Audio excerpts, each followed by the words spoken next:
at least masaya. Nung una ang tanong, bakit ang tagal?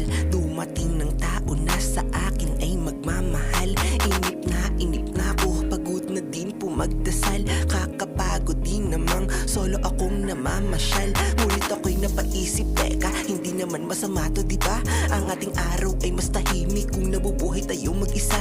Hindi tayo makakarinig ng mga ingay reklamong nakakapika. Napakasarap ng umaga, payapa tahimik kapag nagkakapi ka.